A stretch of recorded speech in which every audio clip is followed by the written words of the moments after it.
Hello everyone, welcome to a new SheClicks webinar. I'm particularly pleased about today's webinar because the two speakers are actually people that I met through SheClicks. So it's kind of like the completing the circle really, it just feels really nice. So we've got Diane Seddon, ARPS, and we've got Lynn, Haith, LRPS. And Diane and Lynn are going to talk about their personal experience of getting distinctions from the Royal Photographic Society. So first of all, thank you very much for talking. I'm going to keep an eye on Facebook as usual. So if anybody has any questions, they can just type them in as comments and then I'll relay them to you at the end. So over to you two. Oh, crisis. Thanks very much, Angela. We're going to hide behind our presentation for the duration of our talk, and then when we get to the end of it, we'll go back onto full screen for the question part. So if everybody's happy with that, I'm going to click on the share for the presentation now, and then hopefully everyone will be able to see it and we'll disappear into the corner. Sure.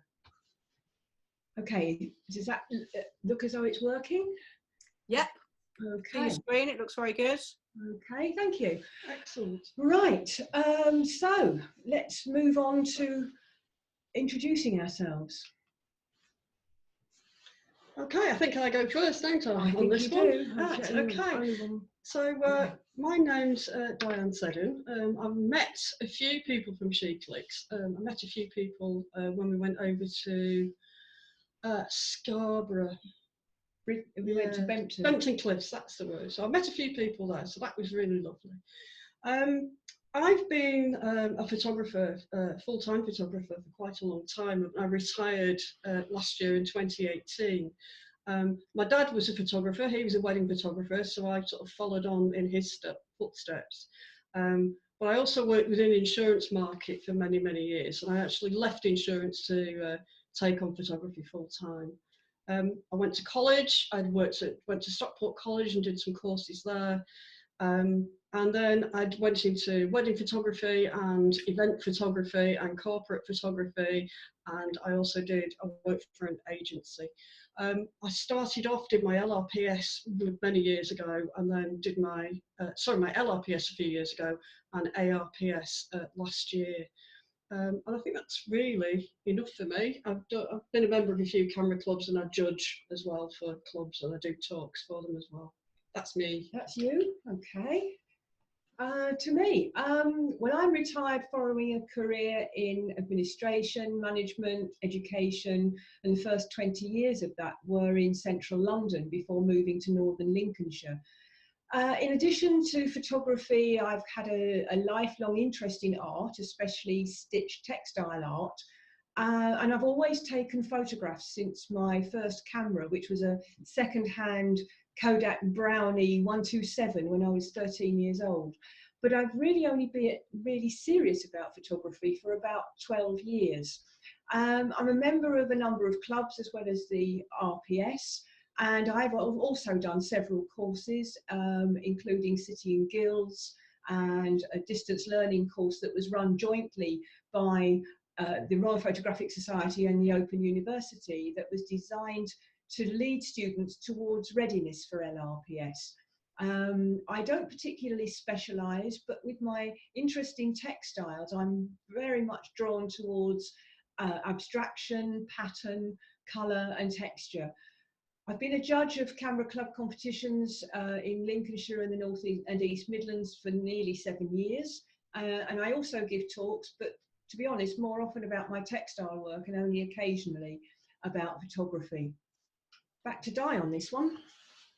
Right, so I'm just going to talk a little bit about the RPS. I don't want to particularly read what's straight on the screen, but I may as well just go over it. It is one of the world's oldest photographic societies, so it's really a bit like a very large camera club. So they have meetings down in Bristol. They've just moved from Bath to Bristol. And there are local regions as well that organise meetings and events. Founded in 1853, we've got royal patronage by the Queen at the moment, through to Victoria, well, from Victoria and Albert. But we've got 11,000 members-ish worldwide. So the events and the competitions that the RPS use run do get entries from a worldwide membership. It's run as a charity, and so it's promoting photography to the very highest standard, which is what attracted me to the LRPS in the first place. I do believe that Duchess of Cambridge is now the She patron. is. You are quite right. Taken over from the Queen. Yeah, the Queen is pulling back, isn't she, from some of her work.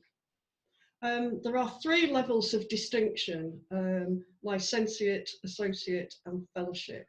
We're not going to talk too much about fellowship this evening, but Lynn's going to concentrate on her licentiateship trip, and I'm going to talk about my trip through associateship standards. So you can do associateship without being a licentiate, but you can't do fellowship unless you've got an associate qualification.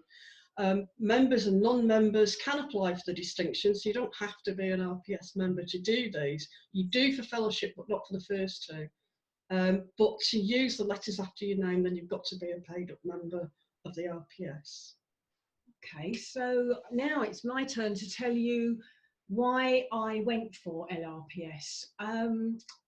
It's to do with a lifelong need in me to prove myself to myself, if that makes sense. Almost anything I tackle, I tend to find that I need to go and do a course and acquire a qualification, because those bits of paper really become my security blanket. They give me confidence to say that yes, I can do what I say I can do, because such and such organisation has said so too. I also really enjoy being a student. So there's a good deal of imposter syndrome going on in me, and I'm really quite uncomfortable with actually what we're doing here this evening, but Di persuaded me that it was a good idea. So I'm thoroughly enjoying the possibilities that are there in photography, and as time goes on, the photography is linked into my interest in textiles, and the 2 are gradually beginning to come together. So that's my motivation. So come on, Diane, what's yours? When I first set up in business, I had this idea that I needed a qualification. So that's why I did my LRPS to begin with. Whether it actually drove any clients my way is a debatable issue, and I suppose I will never truly know, but it can't have done me any harm, and the actual process of going through to achieve that qualification would have helped. Why did I do my associateship? Well, a bit like Lynn, I'm a bit of a qualification junkie, and I do like to collect things. But what I didn't do was I didn't work in panels. I didn't work with more than one image at a time. So in the job that I did, agency work, it was a one-shot wonder all the time. Going to a camera club and putting an entry in there, as probably a lot of you know, it's one picture, and sometimes panels of 3, but not as often. It's usually one picture. I got involved with a group over here in Lincolnshire after we moved called Lincolnshire Image Makers, and Lynn and I are both members. There's, what, 10 of us on a good night. And we work in panels, we work in sets of images, and it was working in sets of images that drove me, nagged by another member who's not here at the moment, to actually do my associateship. And having started to work on it, I got really hooked on working in panels. So I wanted an associateship. It was something that was driving me to do it, and then I suddenly had the backup to do it as well from this other group. So that's why I did my ARPS. Oh, well, I'll talk a little bit more about my LRPS journey. The RPS says that applicants must show, among other criteria, a variety of approach and techniques, but not necessarily variety in subject matter. The LRPS is demanding but achievable for most dedicated photographers, and it's sometimes described as a driving test for photographers. So listen very carefully, because we're going to say this more than once. If you're going for distinctions, it is really important at whatever level you're working at to read the distinctions guidelines provided by the RPS and read them properly, because if you don't abide by what they require, you're not going to make it. Correct. So for the licentiate, you need a portfolio of 10, I'm calling them prints, 10 images, because we're going to be talking about the print LRPS here, and we'll talk about alternatives a little bit later on. These can be displayed in 1, 2 or 3 rows, but no more, because there are 3 shelves on which the prints are displayed down at Bristol. And you must provide 2 copies of the hanging plan. The images must meet the criteria set out in the RPS guidelines, I've mentioned them again, and you need to show good camera work, visual awareness, good communication, and make a good overall impression. The good camera work and technical quality are looking for things like correct point of focus and depth of field. Suitable sharpness, that doesn't mean that an image has to be sharp from front to back. It's a case of whether the important part of your image that you want to make, the focus of your image, is actually sharp. Correct exposure with highlights and shadows under control. They don't want to see burnout, they don't want to see blocked out shadows. They're looking for correct colour management. So you need to make sure that your image, when it is presented, it is at exactly as you want it to be seen. You need to be careful of things like oversaturation. And you need to ensure that there's an absence of processing faults or digital defects due to poor handling. You don't want to see halos and you don't want to see print banding. Visual awareness. Here they're looking for a good understanding of how to use light. So you're going to be looking at demonstrating the correct choices of light sources, intensity and direction to make your image right. And that might be going out at the right time of day, or using studio lights well, or reflectors. It can be any number of those sorts of things. You're looking for good composition and design, where you bring all the visual elements together. Effective composition ensures that the viewer's attention is centered on where you want them to look without other things going on in the background. You're looking for the correct choice of viewpoint, and that doesn't mean that we always go out with the camera at eye level. It can be much more interesting if you can show variety by being high up, low down, wide angle, telephoto, and choosing that viewpoint and method of taking the image can be really important. I've already mentioned inappropriate backgrounds and distractions. It's so important to look around the edge of your viewfinder and see whether there is some very bright, somebody in a high-vis vest or a rubbish bin or a road sign that is distracting from what it is you want the viewer to see. You need to look at the appropriate use of colour or monochrome, and you can use both in your panel, but it needs to be right for the image. And the appropriate use of manipulation or post-production techniques, if you decide to use them. It's not a requirement to use manipulated images, but if you choose to do so, it should add value. It needs to enhance the image in some way, and any post-production work needs to be technically appropriate. Communication means showing a clarity of intent with the image, and where appropriate, a point of interest. You need to show evidence of imagination and creativity in your images, and show some kind of rapport with your subject matter. The ability to capture the decisive moment might also be appropriate for some of your images. So how did I go about it? Have I missed one? I don't think so. No, I don't think I have. Okay, so I have. sorry about that, people. I missed a slide here. The overall impression is the fourth of those criteria that were popping up earlier on. We need a balanced and cohesive set of images, an appropriate choice of materials. So your paper, your mount card, those sorts of things need to be well chosen.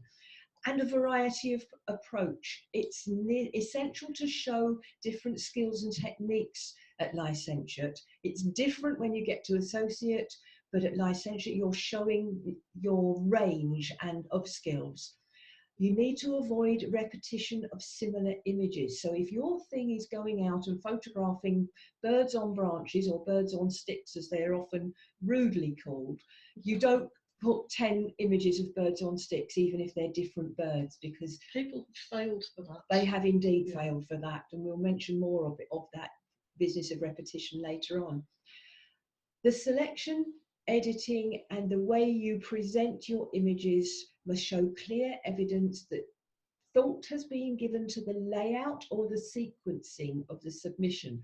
We're talking about prints today, and we'll talk more later about how you put those prints together in a panel.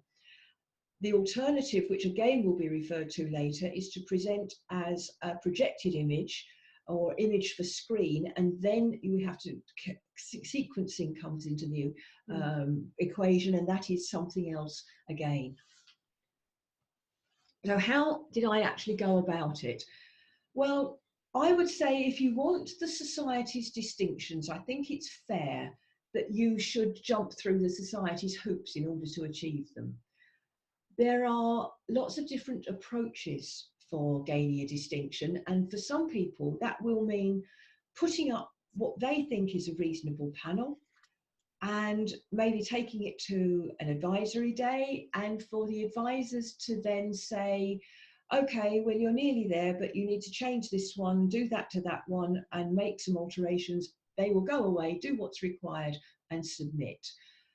Other people will cross every I, or every T, dot every I, do the courses, get advice, all so that they can feel confident in order to move forward and make a submission. And that is me. I went to several advisories and a couple of assessments, one as a spectator before I actually even embarked on my own LRPS journey. A common misconception is that to go for LRPS, you need to go and dig out your 10 best images, put them together as a set, and you're there. And it actually isn't the case. I looked at my back catalogue. I decided I needed to do a lot more work before I was actually ready. And I also knew by then the importance of panelling. So there's a few hints and tips from my own experience that I'll pass on. First of all, I would say learn as much as possible before submission. Those distinction guidelines are really important. Have a look at some of the successful panels in the RPS galleries. Now, that was my advice all the way along, only to find that just last week, the RPS have rebuilt their website from scratch, and things are still being uploaded. The galleries will be coming back, but the images, the people's work that was previously there might not be still there this time. Have a look. There is, if you're a member of the Digital Imaging Group, they produce a little magazine, an e-zine, every now and again called Accolade, and it's available on Issue online. And in there, they have examples of successful and unsuccessful panels that were submitted at all levels, and it's a really good place to go and see examples, read people's stories of their experiences, and especially the ones that didn't make it, because that can be a really valuable learning exercise. Try and get to at least one advisory day as a spectator, just to see how the whole process works before you even put your own work forward.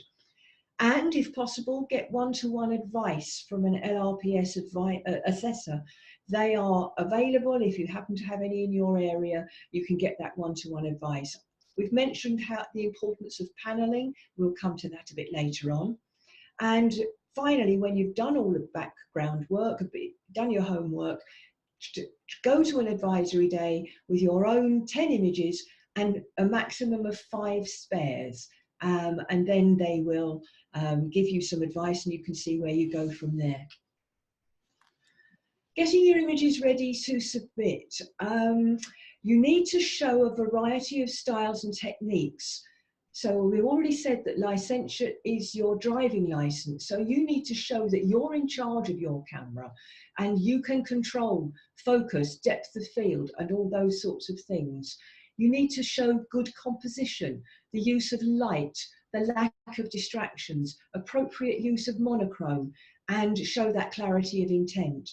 You need to ensure you don't have any artifacts in your processing and that you haven't got burnout. You need to mount well and consistently and at a reasonable quality of print, and you need to follow those submissions. So let me move on and show you my own images. So this is the hanging plan or layout of my 10 images as they were submitted to the RPS. And I'll go through quickly the individual images so you can see them on the full screen. Thank you, Diane. So here's the first one. And here, this one was a macro image taken in the studio using fixed lighting, and it is photo stacked. And here, great care needed to be taken because the lights reflect really badly off of the wing cases because of the fact that they're shiny. Thanks, Di. Another macro here with peacock feather. Now the scales on the feathers scatter the light everywhere, and again it's quite a difficult thing to get right in the process.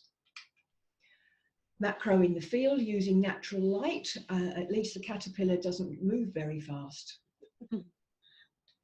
And here we have a telephoto image zoomed in on the eye of a bull, which was being shown in the ring at a country show. And here we talked about differential focus. You can see that the eye itself, the lashes and the fur around is quite sharp, but the sharpness is going off, particularly in the bottom left-hand corner. But the important part here is sharp, and that's what they're looking for. Here we've got a landscape that was taken in the Yorkshire Dales, and this was handling very bright light and fairly deep shadows and ensuring that it worked and that the detail was there where it needed to be. And here a landscape in low light. This is on Teesside and was taken on a telephoto again. This is across a very wide river estuary and quite a long way off. This image is very bright and the brightest in my panel, and therefore it was strong and a good one for the central position in the layout. And here we've got a long exposure. This is the Kelpies, which are massive sculptures at Falkirk in Scotland. And this was actually taken at midnight in June, and it didn't ever get fully dark, but you can see that there's a little bit of movement in the clouds on the right-hand side. That was about a 30-second exposure. And here, this is architecture, and it was presented in monochrome. The Undercroft at Somerset House in London on a very bleak late October day. I was fascinated by the shapes here, but it worked. It was actually almost in monochrome when it was taken in colour, but it was an obvious candidate for conversion. And here a portrait that was taken in natural light, also presented as a monochrome. This one was taken at a local music festival, and earplugs are the photographer's friend at an event like that. I used ear defenders. Yeah, well, I had earplugs, so not quite so obvious. Now, we talked about panelling, and this is the way I laid out my panel. And you can see that the portrait orientation images bookend the panel on both the top and bottom rows. The greens of the caterpillar and the peacock feather echo each other on either end of the top row, and the two monochromes echo each other on the bottom row. And then I've got 3 squares, 2 either side top row of the center, 1 in the center of the bottom row. They create an inverted triangle, and the remaining landscape orientation images form another triangle around the center. And so there's a certain balance here. The top 2 portrait images, the 2 on the either end, the green ones, are the same height, as are the 2 monochrome images on the bottom row, but the top and bottom portrait orientation images are actually not the same size. Now, I've said it's good if you can actually get to the assessment, because if you pass and you're not there, all you'll get is a letter or an email that says, congratulations, you've passed, but you won't know whether it's a good pass or a scrape pass. And I think it's nice to hear what the assessors have actually got to say. So I was really pleased to be there. And what they said of my panel was that it was well balanced, there was a good variety of images, that it was suitably sharp, that there was a strong sense of design and colour. They liked the balance and variety of aspect ratios. They said excellent use of colour, good observation, demonstrates a seeing eye, and a clear and cohesive panel. And I was chuffed to bits to hear all of that. When I went to collect my prints afterwards, the RPS asked if they could keep them, because they are now going around the circuit of advisory days being shown as an example that goes up at the start as to what an LRPS pass looks like. And they also were loaded onto the LRPS website gallery. But as I mentioned a few minutes ago, the fact that that has been rebuilt, they're not there right now. I don't know whether they're going to come back or not. Who knows? Who knows? So, Di, you're over to you. I'm just going to say that I mentored somebody for LRPS, and when I went with them to an advisory day, your panel was there being shown. So that was really lovely. So I know that person, I said. Right, what is required for associateship? Well, it's the next level up, but it's a really big step up. It's the RPS now assume that you know what you're doing with your camera. You are now freer to produce a panel of images that are not straight photographs. And those of you who've seen any of my work know it's far from straight. So let's have a look at what's required. The associateship criteria requires that you produce, firstly, a statement of intent. So the statement of intent is critically important, and I didn't realise quite how important until I actually went to an advisory day, but I'll come back to that in a minute. The statement of intent defines the work, and it identifies the aims and objectives, and later on I will read you the statement of intent that I had for my panel. It's got to be 15 images, and it's got to be a cohesive body of work that communicates the aims and objectives of your panel and your work. So it's got to show your vision and your understanding of the panel that you are producing. It's got to be a higher level of technical ability than you have for licentiateship. You've got to use different techniques of photographic practices that are appropriate to the subject. Now, my subject was fine art, so I had a range of techniques that I was using for that, but if I was doing it in documentary, then it would be a different set of techniques. So the techniques and practices have got to be appropriate to your subject, and you've got to have that level of understanding of artistic presentation. So the presentation has got to be of a higher standard as well.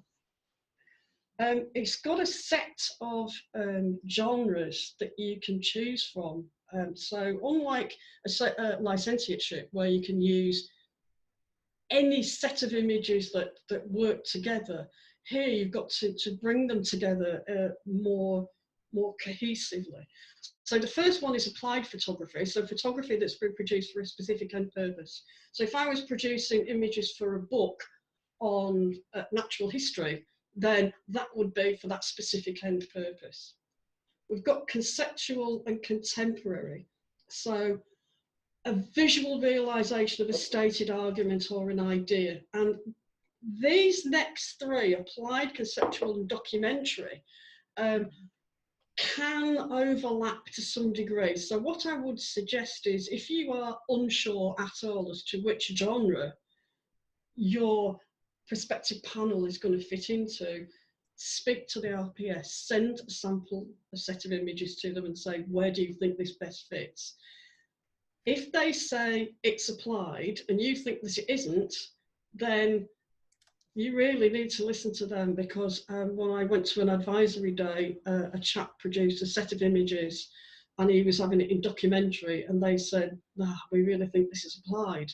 And he insisted on documentary, and when it actually came to assessment, they looked at it and said, it's in the wrong category. So they didn't actually assess it that day. He had to go back and do it all again. Film, I can't really talk about too much because I don't tend to film anything, but this is video and digital media. Fine art, which is the criteria that I used, is communicating a proper creative vision. In addition to that, we've got multimedia, which is a combination of audio, visual, film, television, multi-platform work. Natural history, something again absolutely specific. And then you've got your research and education, science and travel. There hasn't been a fellowship awarded in travel in many years. So that's something to be thinking about. And I don't know what the answer to that is, but certainly in associateship you will get one. So the next few images are going to be my panel that I had for associateship. I had to have a statement of intent. Now, there's two ways of doing this. The RPS recommend that you have a statement of intent before you even start taking pictures. I'd done it the other way around. I'd actually started to take pictures. I'd decided what sort of thing I wanted to do, and then I had to work out how to do it. And then my statement of intent came after that. But I'll read you what I wrote, and then you can see if you think it fits. The RPS did. So it's a bit highfalutin this, but nonetheless. So this is my statement of intent, ARPS, fine art. Inspired by the work of 19th century Impressionist painters, I have, in this panel of images, tried to capture the feel and essence of the Lincolnshire coast and countryside through the medium of digital photography, and to capture familiar things in an unfamiliar way. I made the pictures to call attention to details that people often overlook, and my goal is to draw viewers into the picture by focusing on these details and leaving an impression of the natural and man-made structure. I am further inspired by moments we lose to memory. This collection of work comes from my desire to preserve moments that I might otherwise forget.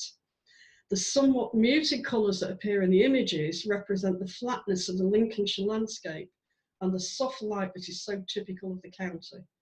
I find myself recording my own reactions and impressions of my home and translating them in a way that will enable others to appreciate the beauty of a somewhat forgotten region. I just want to add something to that, is that you notice I have said muted colours, so I've already given the assessors a reason for the pictures or the style of pictures that I'm proposing to give to them. I know another chap who did an associateship with all photographs of the London Underground. And because it was the London Underground and it was dark, all the pictures were all noisy. So in his statement of intent, he said, the Underground's a really dirty place, and I've attempted to show how dirty it is by leaving the noise in the pictures. this stops the assessors saying, but these pictures are noisy. So you can be clever with your statement of intent. So these are my the first of my 15 pictures. Was it not that was that come at the end or the beginning? Comes at the end. Comes at the end, right? Sorry, my panel's at the end. So this is a local landmark. It's the Yarborough Arch, and it comprises about 25 images taken in a semicircle around. This is a sun house. It's at Lincoln Arboretum. The figure, there's a sort of figure to the left-hand side of the sun house, and that's actually my husband. He wanted to be in one of the pictures. This is probably about 30 or 40 images. This was taken in Hull, and it's part of the dockside. Again, I'm not going to keep saying how many images I took because there was a lot of images within each photograph. This is I forgot what it's called. It's a tree. It's not just a tree. It's not just a tree. It's a landmark planted. It's a tree planted for the millennium, and it was a tree that started me off on the shoes. It's one of the first pictures that I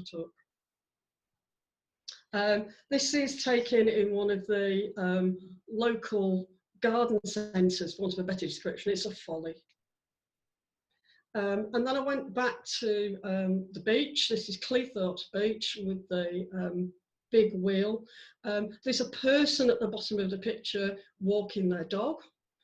So what I was saying to the assessors is, come and look at these pictures closely, because I know they're going to do that anyway, so I may as well invite them. This is, my brain's gone dead. Bandstand. Bandstand, thank you very much. I'm glad I've got Lynn here to help me out here. Local bandstand right in the middle of Grimsby. This is a clock in the middle of Hull Park. Again, this is another part of Cleethorpes Beach. It's a helter-skelter, and I've got a couple of people walking through the shop for added interest. This is another bit of entertainment on the beach. They're flying chairs. I don't think they were being used at the time. They look as though they are in that photograph. They do, but they're not. This is a clock that's in the middle of a roundabout that cars are going round. I didn't realise till I came to process this, but there is a car in the back of the image and there's a bloke waving to me. I don't think he was being rude. I think it was a genuine wave. This is a tree in full blossom, cherry blossom in the spring. It took me over a year to put all these pictures together. This is a fountain just outside Scunthorpe, which is just went all the way around. I've got trees in the background to fill in the gaps. This is in the same park that I had the clock, and in this one there is a cyclist with his dog. And the last picture here is a carousel. I felt I wanted a carousel. So this is the only picture, and I'm only telling you, I didn't tell anybody else. I didn't take this one in Lincolnshire, despite what my statement of intent says. This was actually taken at Tatton, because it was the only place I could find a carousel, but I wanted to bring out the detail of the people. So this is the panel. This is what it looked like in the end. So I opted for 3 rows of 5 images, and I've only got 1 image in portrait format. All the others, as you can see, are landscape. So that one went in the middle. So I've got this set of muted colours. I've got balanced colours. I've got a balanced panel. I've balanced architecture, top right to top left. The middle row is pretty much beach scenes, and the bottom row is more a combination of nature and structures. What did the assessors say on the day? They said that it looked a balanced panel, they liked the colours, they liked the style, they liked the way I put it together. What I had been told at the beginning was to make the pictures no more than A4. The prints themselves, my prints were, well, there's a couple in the background here that you can probably see, 9x6, no bigger than 9x6, printed on, say it for me. Hahnemühle. Hahnemühle photo rag paper. I can never get that right, so Lynn has to say it for me. I've included a few rejects here, and I'm giving reasons for the rejects.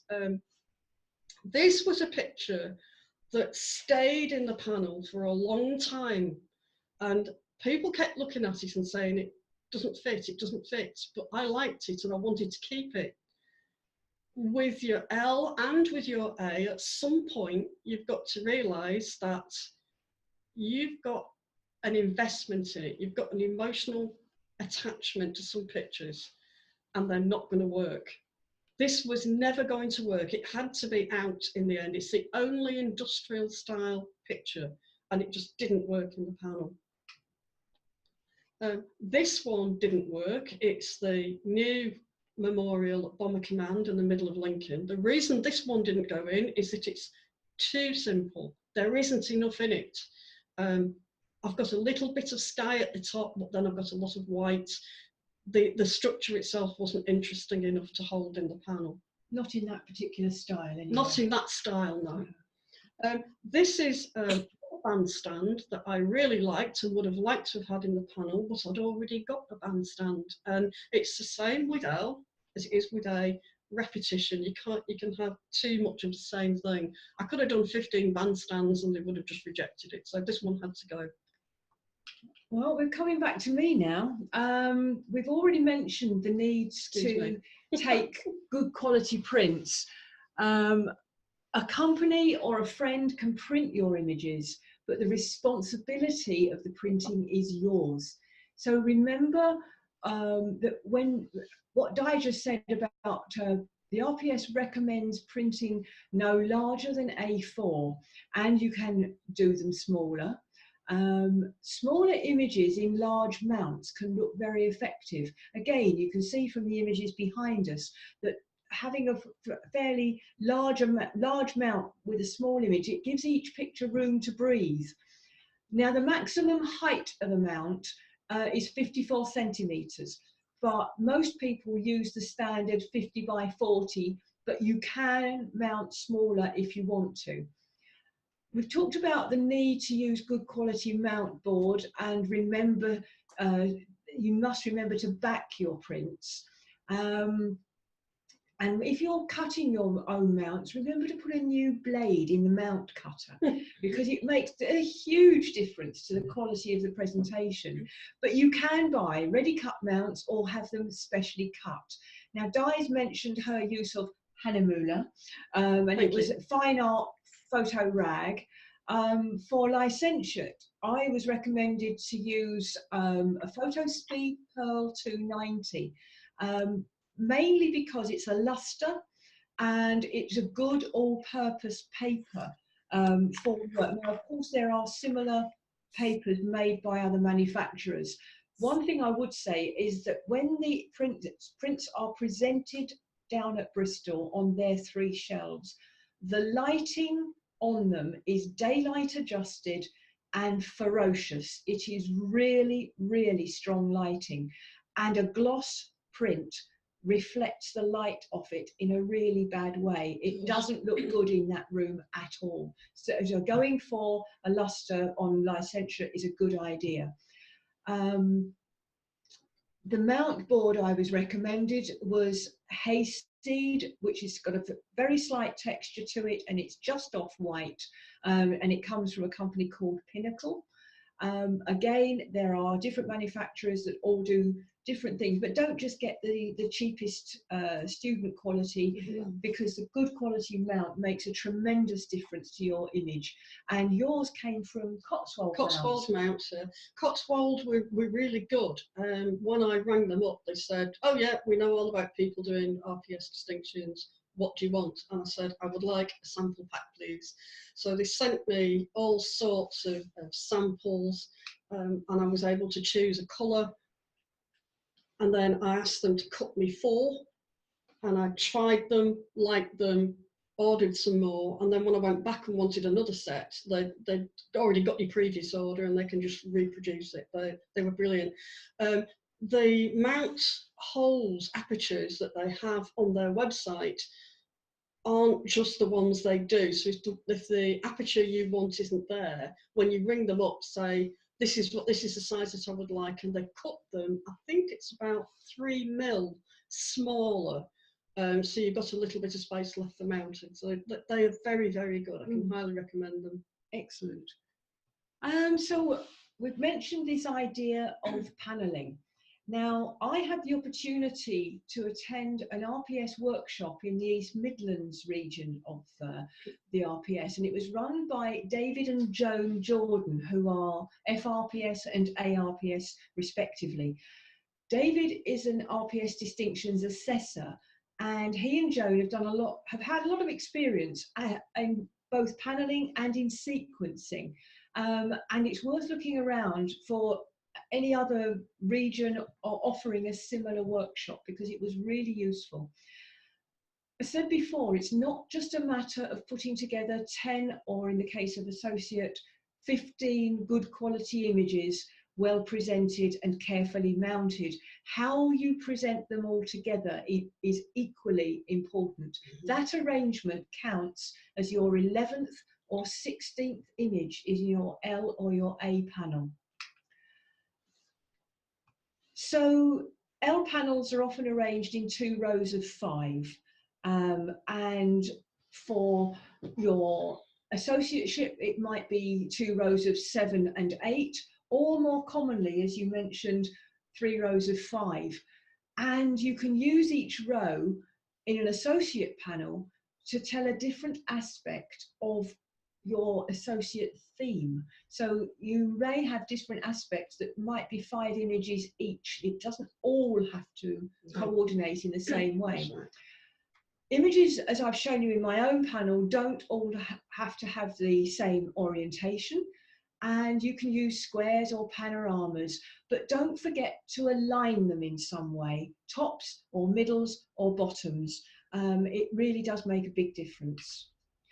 A triangle can work, 2, 3, 5 for an L panel, or 3, 5, 7 for an A panel, and that works quite well. Or you can use 3 rows in any combination. That is also another possibility. Use the even numbers 2, 4, 4, for example, with caution, because there is nowhere for an obvious center image. When I was a spectator to an assessment, there was a panel failed for this very thing, because there was an incredibly strong portrait which had to be positioned off center, and it just stuck out like a sore thumb in the whole panel, and that panel failed for that reason. I'm just going to add at this point that one very strong image can fail your panel, because all the images have got to be equally strong. One really strong one can make the others look a bit not quite as good. That ties in with what you said just now about being particularly attached to an image. You might have a fantastic image that you really want to put in your panel, but if it is streets ahead of everything else in your, say, your licentiate panel, it will stick out like a sore thumb, and it won't all hang together. Also, you might consider putting some pattern and symmetry into the layout. Remember, mixing colour and monochromes in one panel can work. I had 2 monochromes in mine, but just don't put one token monochrome image in. It doesn't work on its own. Also, look at how colours work together and try and get some sort of balance and harmony into the panel. And also think about keeping darker images on the bottom row, lighter images on the top, because the visual weight is then towards the bottom of the panel. So when it comes to positioning images in the panel, images on the extreme left generally lead the eye in towards the centre. So these are some examples of images that might work well on the extreme left. They all lead you towards the right.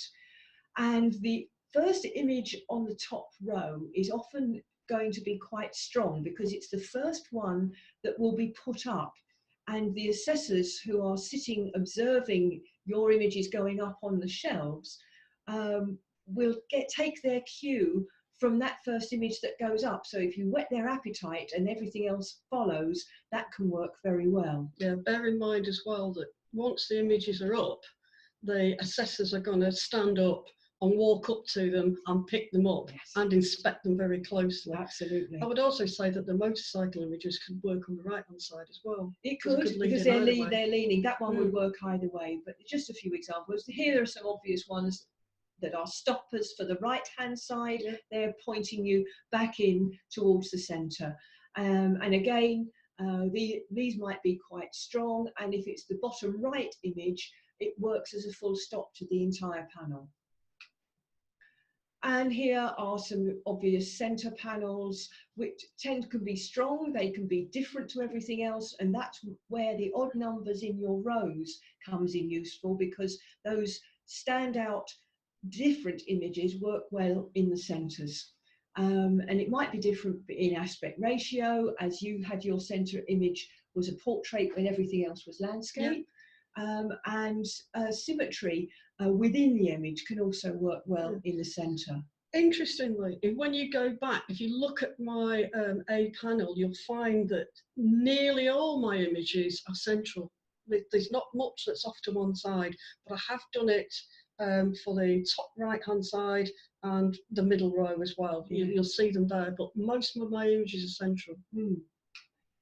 So the remaining side images, and this would apply both for L or the A, they work well in pairs because they're balancing each other on either side of the centre.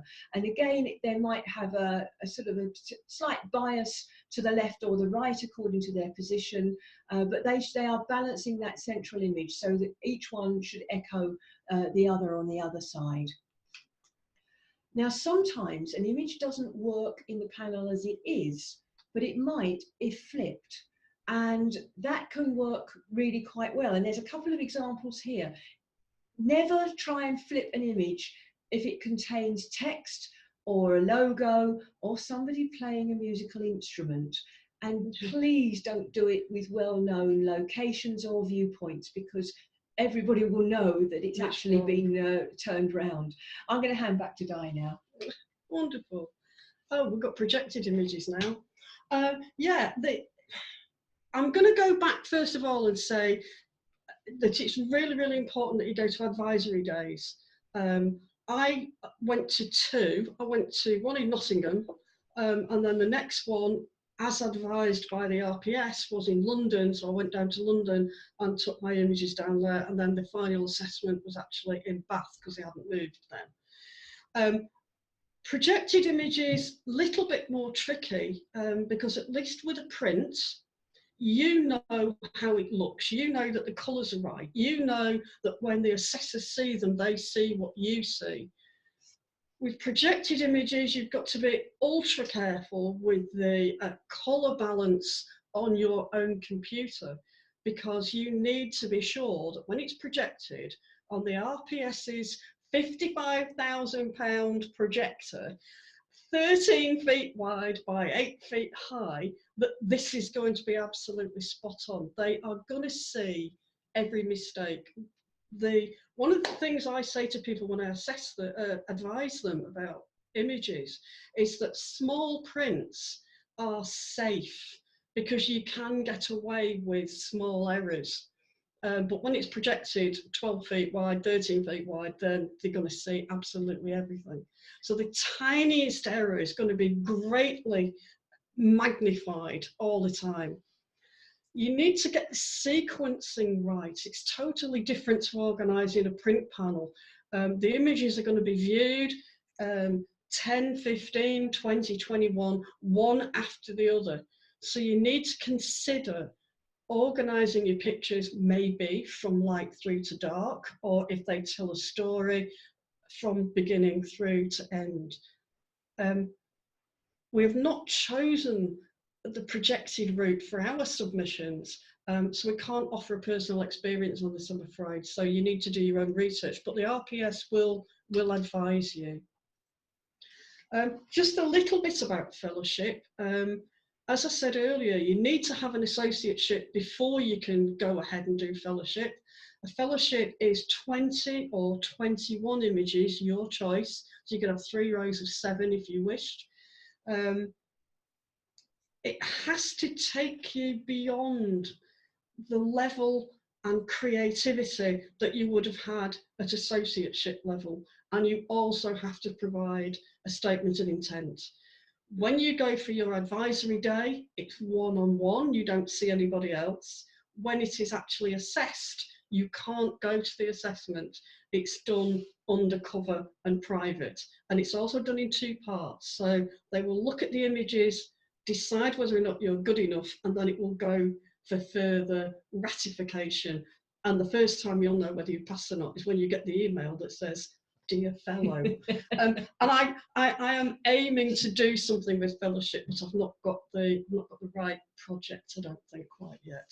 A friend of mine has just completed his, and it took him 2 years. Did it take you? No, don't you? Brian McCarthy, you might have come across him. His work was on the website as well, and that it may well have gone. Yes. Okay. Final thoughts that we have. Yes, please, when you go to advisory days, they are looking to help you pass. They're not wanting you to fail. The RPS do want you to get through if they possibly can. Some of the things they say may sound a bit cruel, but please try and take it in the spirit in which it's offered, I think, is that. So they're looking for a reason that it might fail, and they are really encouraging you to pass. So when a panel finally goes for assessment, they're looking for a reason to pass it, not reasons to fail it. If the assessors find something that doesn't seem quite right, then they're likely to nitpick anything else. They're likely to look for things that might not come up for scratch. But if you present a panel of quality images, arranged in a balanced way, well printed, well mounted, then you should do well. One of the things that the assessors said about my panel, and I think they said it about yours as well, was about the presentation. So they liked the mounts. I did mine with an internal black line and then the mount outside that. A friend of mine did double mounts that got commented on as a good way to present. But of course that adds to the extra cost as well. So you need to work that into your budget. Well, we talked about quality and the fact that the assessors sit and observe the whole panel from across a distance, and then they walk up and they examine the images in very close detail. Yeah. They are picking them up, they are handling them, so they are feeling the quality of the mounts, yeah, and looking at the quality of the cut of the aperture, yeah, and how it is being backed. One thing I meant to say when I was talking about the need to back images is this. We've heard from a friend who is an assessor of a panel that very, very nearly failed because of the fantastically bright lighting down at Bristol. There was a set of images on the wall, and they were looking and they realised there was a sort of a shadow band across the top of the image, and then it occurred on another, and they thought it was a printing fault. But when they got up closer, they picked them up and realised that the person had not backed their mounts, and they were looking at the shadow of the tape that held the print into the mount. So they realised what was going on, and they did in fact pass in the end. But it's a warning of the kinds of things that can happen. That's the same if you just go to an advisory day. Don't turn up at an advisory day with a handful of prints that are stuck with Velcro or double-sided sticky tape onto pieces of card, because it just looks unprofessional, and people have just been rejected just for bad presentation. So you need to go to an advisory with something like a finished product, with something that looks like it's going to be as you present it for your final assessment. And finally, in your statement of intent, please talk about exactly what the panel's going to be about. And I'm just going to give this as a final example, honestly. I went to an advisory day and a chap produced a set of images, and it was to do with there's a village in France that is as it is when it's been bombed. Yes. Right, Orador. Right, okay. So he'd done that, and in his statement of intent, he talked about the bombing, he talked about the doctor's car, he talked about the church, and he said when the church was burnt, the bell fell from the belfry. And they looked at his panel of images and they immediately said, so where's the picture of the bell? And he said, well, I haven't got one. And he said, so why is it mentioned in your statement? And it was at that point that the penny dropped for me. And I thought, that statement of intent is so important. So it's 15 images. His 16th image is the panel, and his 17th image is the statement. And at that point, I'm going to stop. And I'll say good luck to everybody if you're going for any distinction. And I think now it's over to question time. And now we're going to go full screen, and now you're going to get really scared. Oh my God, that's wrinkles. Hello, that was great. I think you've created a really excellent resource for anyone who's thinking of going for a distinction with the Royal Photographic Society. And it's quite clear from the comments there are a few people thinking of doing it. So I've got some questions that I've been writing down as we go along. Now, let me just kick off. So Charlotte has asked quite a few questions, and she started initially in one tack, but then you mentioned it, so she kind of changed what she was saying, which was basically, she started off asking about whether the ARPS has to have the same style or subject like a landscape or portrait. But sorry, just where are we? And then she kind of, I think she said ARPS, and then I'm talking about the LRPS is a selection of subject matter. She was wondering about creating a panel of images of horses. Do you mean for LRPS? That's for LRPS, yes. So how would that fare, do you think? I think, well, put it this way. You could, if they were all different, taken in different ways, in different light, from different viewpoints, with different lenses. But I have seen a panel fail for repetition when somebody had been, they'd taken 2 pictures of a rider on horseback that were plainly taken at the same time on the same day with the same rider in different poses. And they say that's repetition and we don't want to see it. It's something that would have to be quite creative. For example, you could go in closely on a detail of a horse. You could take a horse from a distance. You could take a shire horse. You could take a small pony. You could horses with riders, horses pulling carriages. You could show horses in a whole range of environments. You can have them moving quickly. So yes. You've got the fast shutter speed. You can have a slow shutter speed and a blurred horse. You could pan them. You could pan horse racing, or where they're coming over the jumps. There's any number of things you could do, but it's important to have that variety, and then bear in mind that you've got to bring it all together in a cohesive panel. Somebody that I know failed their LRPS. They produced 10 beautiful images of birds on sticks. Absolutely. And they were absolutely exquisite images, but they were too similar. So they failed. So hopefully that answers that question. I think so. And I think actually it just kind of brought out something about the L, because you're actually trying to show that you understand how the camera works and how to use it. But yes. You've mastered freezing movement or blurring movement, and understand depth of field, things like that. Exactly that. Yeah. But would you then, for the progression with the A, you're saying you know all that, and now you're sort of going down a more creative or a more specific route. Yes, that they assume by the time you get to A that you already know that. Yeah. So they are then expecting you to do something new and innovative with the fast shutter speed or the slow shutter speed or whatever.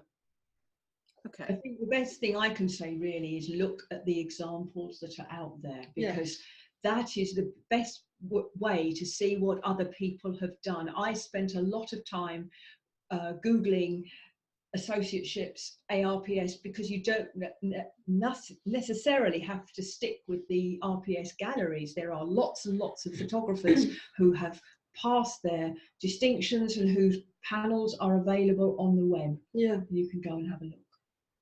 Okay, thank you. Charlotte said yes, so I think you have answered her question there. Thank you. Wonderful. And then she was also asking if you have any knowledge of the qualifications that you can get from other bodies which the LPS accepts. What do you mean as by way of getting around, getting the RPS? yeah. Yeah, I mean, I don't know if it's still the case, but certainly at one point, if you got a degree in photography, then you could get. Oh yes, you can. Any other associations like that? Yes, yeah. There are a degree, HNDs and degrees will get you various levels. What did Mike do? He did a degree in photography, didn't he? And he was able to get. He could have got an A, but But the thing is that the things you learn when you're doing something like a degree are entirely different to the requirements of doing the RPS distinctions. And although he would be able to get that straight away on the back of his degree, he didn't want to. He didn't want to. He's actually now going through both the L and eventually the A route. Because the thing is, if you've got it by default, and then you want to go for something like a fellowship, it's going to come as a nasty shock because the criteria are so very different. Yeah. And actually, I think that touches on something that I think is quite important to bring out, that doing something like the L or the A, it's not just getting the letters after your name or jumping through a certain number of hoops. You actually learn quite a lot in the way. And it, like you said, Lynn, it underlines your understanding. You kind of feel that, oh yes, I am good enough for this. So therefore you get that kind of reassurance, but you learn in the process. Absolutely. I learned a tremendous amount. The joint course that was run by the RPS and the OU, I found very, very valuable. It's currently running officially for its last time before it might get rewritten. But I understand from somebody who's doing that they may do another presentation of it in the spring. The course number is TG089, but I've looked on the website, it doesn't show that they are doing another run in the spring, but they said some time ago that it was going to, this is its current and last run. See, I didn't do anything like that. I didn't know, well, at the time, it didn't exist. No. And by the time I came to do my A, it was not relevant anymore. What we all wanted was a follow-on that was going to take people on to the next I wanted level. something on from my Stockport college, but they didn't do anything. No, there wasn't anything. Okay. So I'm scribbling down another question, because what happens is, as I can only see a few questions at a time, and as more comments come in, they disappear, so I don't write them down quickly enough. Okay. Right. Carol asked, do you need, I think you covered this, do you need to do your LRPS before the ARPS? And it was no, isn't it? You can jump straight to the A if you think you're... You can. You can. You're being brave if you do. Yeah, they don't recommend that you do. No, but you can. You can. Okay. You can't do a fellowship, though, without having an associate. Right. Charlotte has asked, is there a time frame within which the images have to be created? No. No. Okay. Pretty straightforward answer there.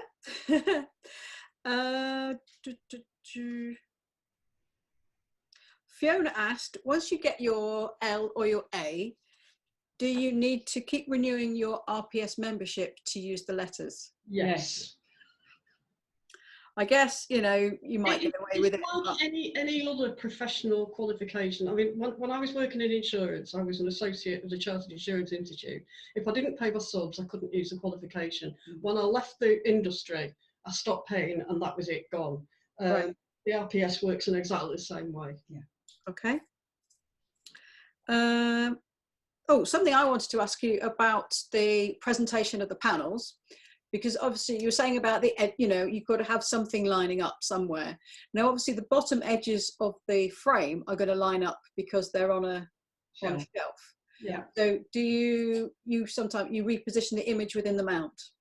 That's what I did. When I put mine together, I made a common depth for the bottom edge of the mount. Normally you have a slightly deeper bottom than top when mounting the image. So I made all of the bottoms of my mount consistent at the same level.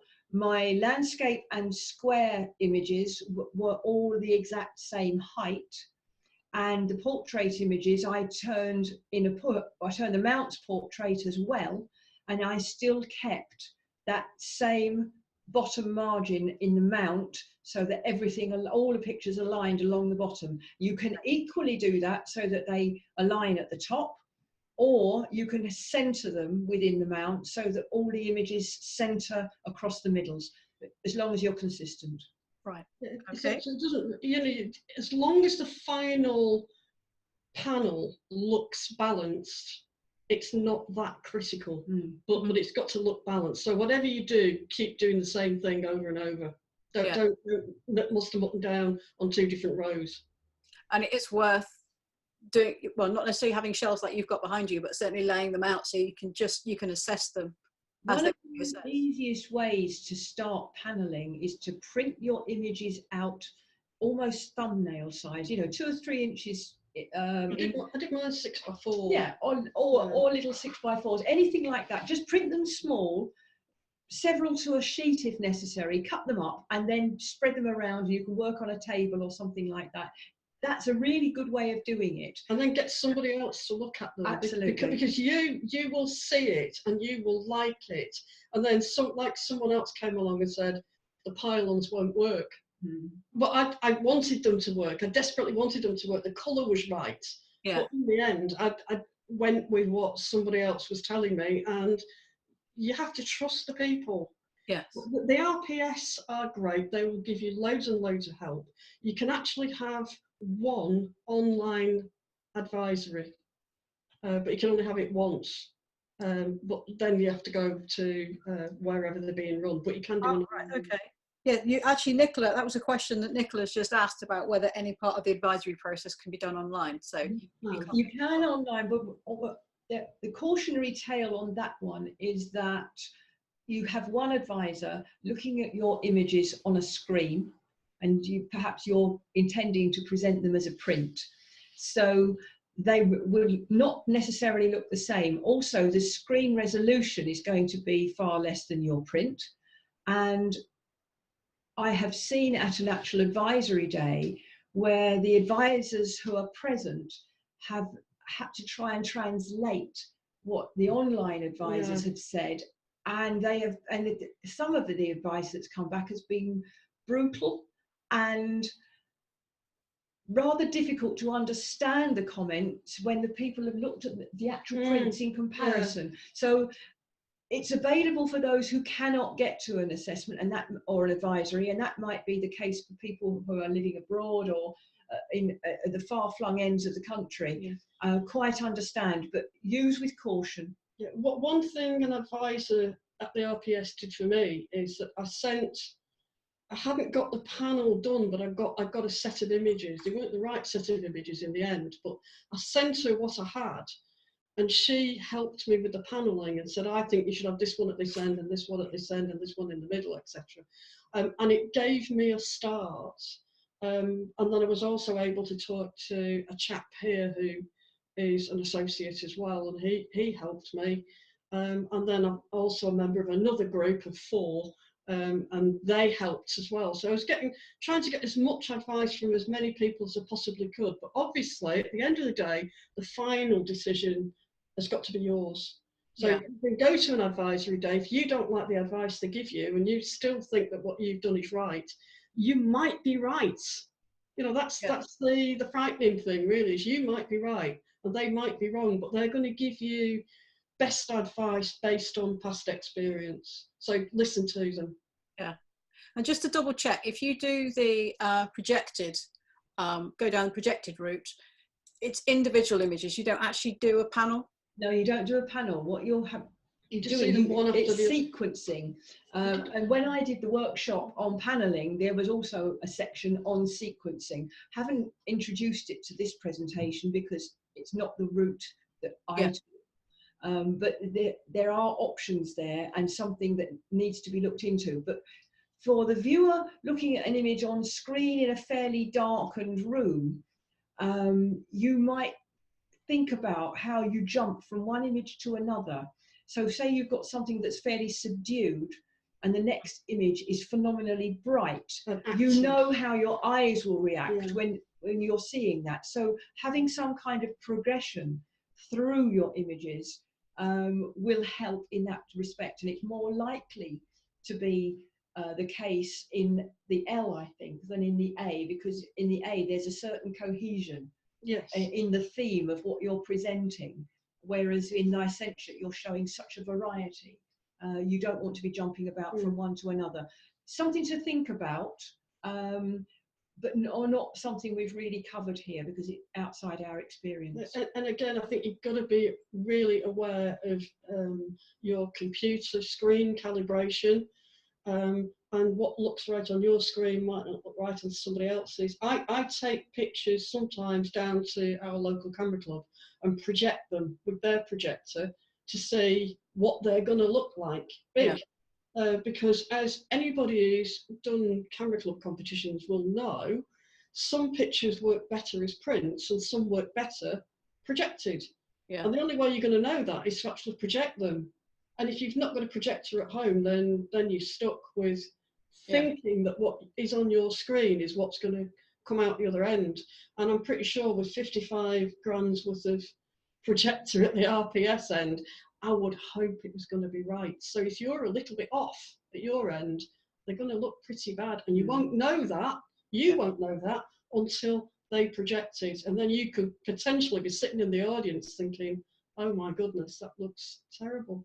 Yeah, and you've got to be absolutely spot on with things like the focusing. Which is why I would always say, wherever possible, do prints. You can always post the prints to them. Yeah. No, I've had the same advice, or heard the same advice elsewhere as well. That the print route definitely seems to be favoured. It sounds quicker and easier. You know, I've got my digital prints. I've got them all sorted. Yeah, there's a row. Just send them off. Don't have to bother printing. Don't have to think about the panel. But I think it seems like there's a better success rate with the prints as well. But go to more than one advisory if you can. Take account of what they say. Ask other people that you trust. Ask somebody who's already done it. And I'm sure that if there's anybody listening that wants to chuck some pictures our way, we're happy to look at them. Of course. Yeah. That's very kind. Thank you.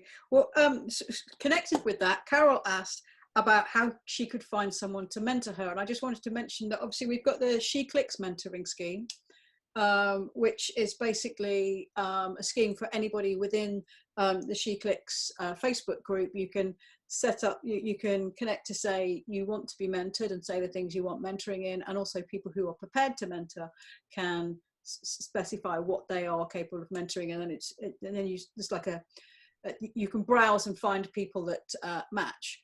But do you have any other alternative methods of somebody finding a mentor? I think it will depend very much on your personal circumstances. We are both members of camera clubs. Sometimes there are people in camera clubs that can mentor. We have the small Lincolnshire image makers. We mentor each other to a certain extent. It's not an easy one to answer, and it very much depends on your personal circumstances, where you are, who you mix with, whether you're a photographer who works on their own or somebody who is involved with other people and who can mentor.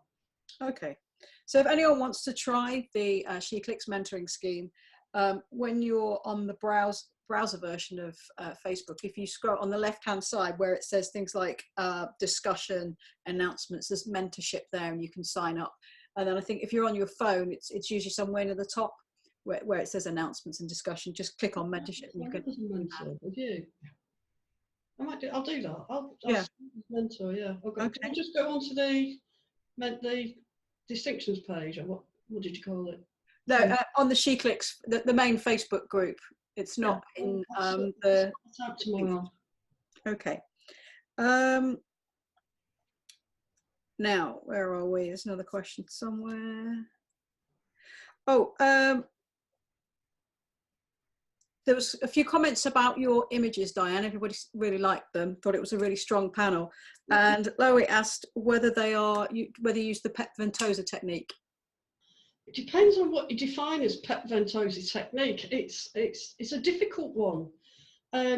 He does multiple images in the round. He does it in a much looser structure than I do.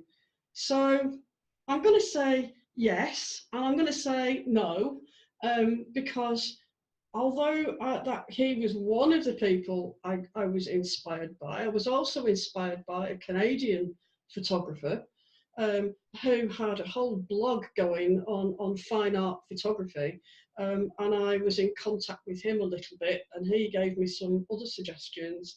But in the end, it's got to be your work and not somebody else's. So you might be inspired by somebody, and yes, I hold my hands up, I was inspired by him and by others.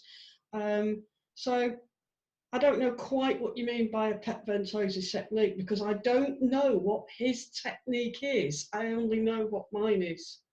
Okay. Does that make sense? Yes, yes, it does. And who asked that question? Was it Carol? No, Loie. So hopefully, I'm sure she'll ask if it doesn't make sense and get some more clarification. Somebody else asked, and I haven't made a note of their name, I'm afraid, what size would you recommend for square images? Because you were talking about dimensions. I think it was you, Lynn, talking about dimensions. She was, so the person who asked said, would you say 12 by 12 for square? Well, you can. It's a bit big. But if you think of an A4 sheet, I mean, my prints, the short side of a landscape and my squares was 7.5 inches. Okay. 7.5 inches. 7.5 by 7.5. Yeah, that's what that is, and that's I mean inches for the pictures, and I mean metric for the size of the mount. But me too, actually. Yeah, I'm terrible. So, but yeah, that's a 40 by 50 mount with a 7.5 inch square picture in it. And actually, Cotswold mounts can cope with that. I know. Yes. Oh, well, that's good. Someone else has said they used them and they really like them. Oh, Loie said thank you for the answer. So she obviously did like what you said. So okay, I think that's everybody's questions answered now. So I was scribbling away throughout your presentation. As I say, I think you've created something that's really useful for everybody who's interested in going for the L and the A. Hopefully, Diane, you'll be presenting about your experience of the F in the not too distant future. Yeah, give me another year. Only a year? Well, at least another year, yeah. Yeah, okay. Well, thank you so much for doing that. I hope you enjoyed it. You seem to relax into it, and maybe other people will feel inspired to do a presentation about some aspect of their photography. Well, I certainly feel better about it now than I did an hour or so ago. Yes, I do too. I think we did relax into it a bit. I feel a lot better now than when we set off. Yeah, it's probably all that gin you were drinking. Nah, funny you should say that. Thanks, Angela. It's been a pleasure. Okay, thank you very much. Bye-bye. Enjoy the rest of your evening. Everybody. Bye. Bye. Bye.